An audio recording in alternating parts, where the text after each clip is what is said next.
put life in your sex life. Not many people preach this from the altar. But some of us, God has given us the assignment to demystify sex. Whatever is the mystery that makes pastors not to talk about it. And meanwhile, people are dying in their homes because that area is never scratched on the pulpit. God is a creator of sex. It's not a sin. He is a God that loves pleasure. It's not a joy killer. Genesis 38 from verse 8 to 10 tells me that God is interested in this matter. A man called Onan slept with his brother's wife in order to give seed to his brother who died without a child. That is their pattern those days. So after enjoying himself thoroughly with his brother's wife, when it was time to release so that the woman can have a baby, he came out and spilled it on the ground. The Bible says God saw it. He made him angry. He killed the man right on the spot.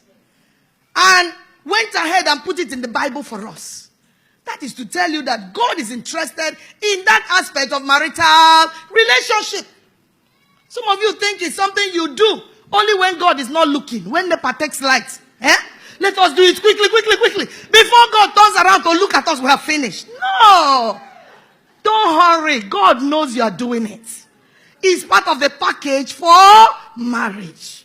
He intentionally gave it to you as pleasure for your marriage. To enjoy. And some of you, women here, have never really enjoyed it. You have had 2, 3, 4 children, but you've never enjoyed it.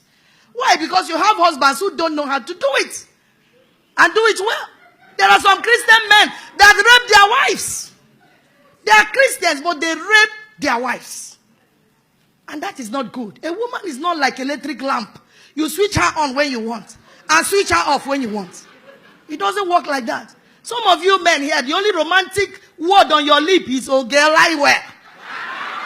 Oh girl, lie well. Madam, turn. That is not romance. That is not romance. A very, very powerful holiness church in my town is in their mouth. I heard it first. They don't call it sex from the pulpit like this so that they don't sound carnal. They call it fellowship. When it is time for that fellowship, there should be time for opening prayer. All those toasting, I love you past my mother, the necking, the kissing, the caressing, everything that goes with it. That is the opening prayer. Then, of course, there should be time for praise and worship in the fellowship of the bedroom. It goes also with testimonies. Remember all the good things that your husband is doing for you. All the good things. Talk to each other. Talk. Don't just do it as something you do in the dark. Everybody's mouth is sealed. And then you can't even look at each other's face. That's not how it should be done. It's a fellowship. Let it come alive. Because if you do it the right way, you wouldn't have to apply for visa before your wife gives you entrance. Like some of the men, you will whine and whine her like a microphone because, already she's never romantic, You have to whine and whine and whine, beg her and promise her heaven and earth. Then she will now tell you, my head, my shoulder, my knee, my toe, everywhere is paining me. Just leave me alone. Because she knows you don't know how to do it well. But when you do it well, nobody will even be the one to initiate and then begin to make requests. It will just flow naturally.